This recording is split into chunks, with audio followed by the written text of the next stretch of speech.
Perjalanan karir itu tidak seperti menaiki tangga satu persatu, tapi lebih mirip benang kusut yang ruwet. Halo semuanya, nama saya Michael. Selamat datang di channel saya, Sikutu Buku. Kali ini saya akan bahas kalau perjalanan karir itu bukan seperti garis lurus, di mana kamu menaiki tangga satu persatu hingga mencapai karir yang tinggi. Ini merupakan rangkuman dari video TED Talk Sarah Ellis dan Helen Tupper yang berjudul The Best Career Path Isn't Always a Straight Line dan diolah dari berbagai sumber. Pertumbuhan karir tidak selalu bentuknya seperti tangga, dimulai dari karyawan level bawah, naik jadi supervisor, manajer, dan seterusnya. Tapi karir bisa saja sifatnya horizontal atau diagonal. Seseorang di bagian sales bisa saja punya aspirasi dan kemampuan untuk jadi marketer yang hebat. Atau seorang marketer mungkin saja punya passion untuk bekerja di bagian HR. Ini adalah sebuah fenomena yang lumrah terjadi dalam dunia kerja. Sebelum kita mulai, buat kalian yang mau support channel ini agar terus berkarya, caranya gampang banget. Kalian cukup klik subscribe dan nyalakan loncengnya. Dukungan kalian membantu banget supaya kita bisa rutin posting dan bersama-sama belajar di channel ini. Ketika baru lulus sekolah atau kuliah, kita pastinya punya aspirasi karir yang tinggi. Kita ingin mencapai posisi tertentu saat bekerja. Di beberapa tahun awal, fokus kita mungkin hanya soal promosi jabatan atau kenaikan gaji. Kita terlalu sibuk atas jabatan yang kita miliki sekarang atau rencana posisi kita di masa depan. Sekilas, semua tampak baik-baik saja dan berada pada jalur yang benar. Namun ketika kita sudah bekerja dalam waktu yang lama, kita mulai sadar kalau jang karir itu tidak seperti tangga. Posisi kita yang lebih tinggi belum tentu sebuah peluang yang menyenangkan. Mungkin saja peluang karir selanjutnya justru tidak berhubungan dengan apa yang kita kerjakan saat ini. Semakin lama kita bekerja, karir yang kita jalani tidak terlihat seperti anak tangga yang kita naiki satu persatu, tapi seperti sebuah kumpulan benang yang ruwet. Jalan karir ini penuh dengan ketidakpastian dan kemungkinan. Perubahan terjadi setiap saat. Beberapa ada yang berada dalam kendali, tapi ada juga yang tidak. Ada kalanya kita menemukan jalan pintas, ada kalanya kita harus mengambil jalan yang jauh atau bahkan harus putar balik. Ini yang akhirnya kita sadari.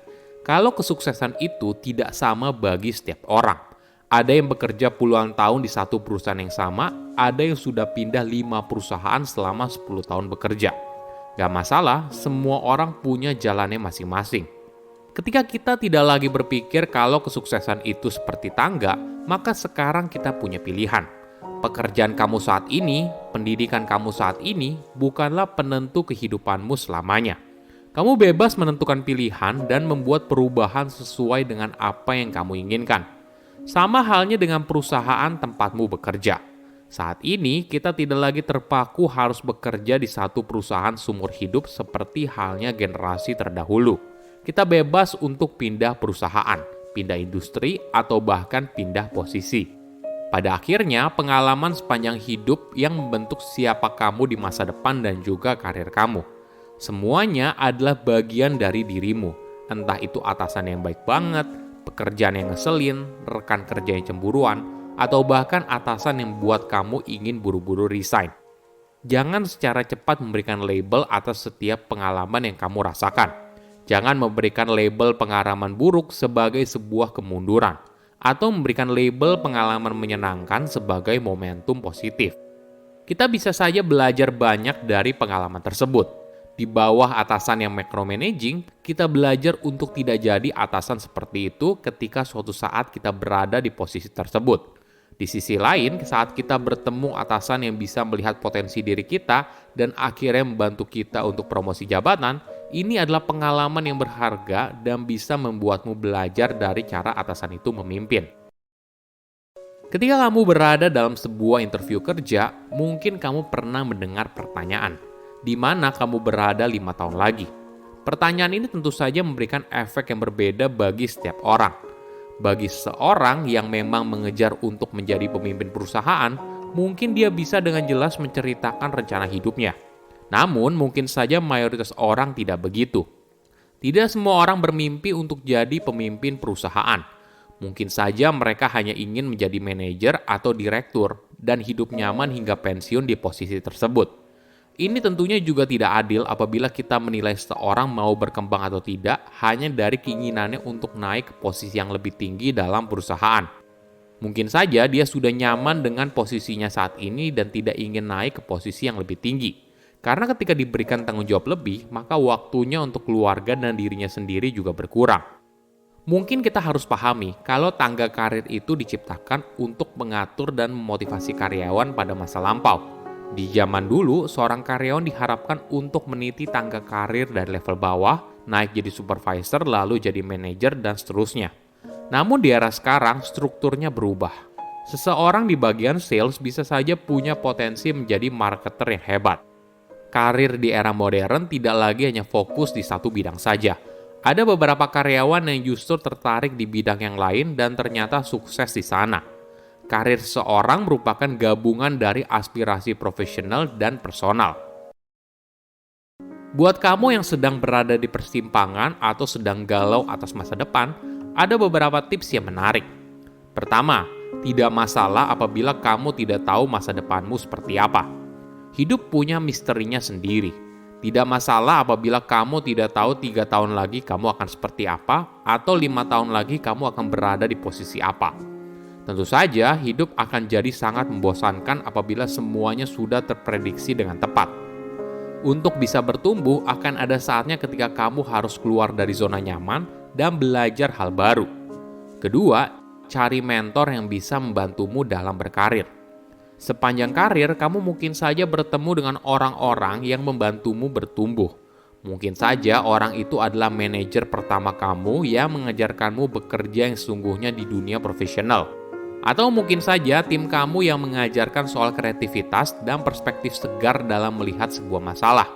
Meskipun kamu pindah kerja atau mereka pindah kerja, tali silaturahmi jangan sampai putus. Tetaplah jaga hubungan karena mereka adalah bagian penting dalam karir kamu. Mungkin saja ketika kamu mendapatkan tantangan baru, kamu bisa berbicara dengan mereka dan kamu mungkin saja menemukan sebuah solusi. Ketiga, ketika ragu, jangan malu bertanya. Ketika berada di posisi baru, kemungkinan besar akan ada rekan kerja atau atasan yang sudah lebih dulu bekerja di sana. Lihat semua hal itu dengan pikiran terbuka. Kamu akan kaget begitu banyak yang bisa kamu pelajari, dari sisi profesional maupun perkembangan dari sisi pribadi. Oke, apa kesimpulannya? Pertama, setiap orang punya jalan yang berbeda.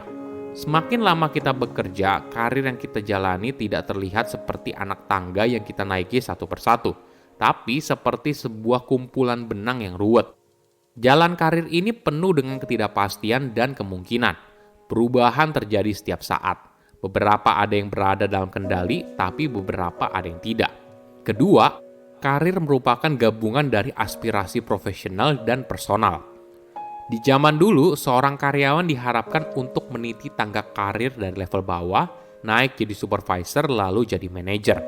Namun di era sekarang, tidak lagi hanya fokus di satu bidang saja. Ada beberapa karyawan yang justru tertarik di bidang yang lain dan ternyata sukses di sana. Ketiga, nikmati pengalaman sepanjang perjalanan. Hidup punya misterinya sendiri. Tidak masalah apabila kamu tidak tahu 3 tahun lagi kamu akan seperti apa, atau 5 tahun lagi kamu akan berada di posisi apa. Tentu saja hidup akan jadi sangat membosankan apabila semuanya sudah terprediksi dengan tepat. Silahkan komen di kolom komentar pelajaran apa yang kalian dapat ketika tahu informasi ini. Selain itu, komen juga mau tahu informasi apa lagi yang saya review di video berikutnya. Saya undur diri, jangan lupa subscribe channel YouTube Sikutu Buku. Bye-bye.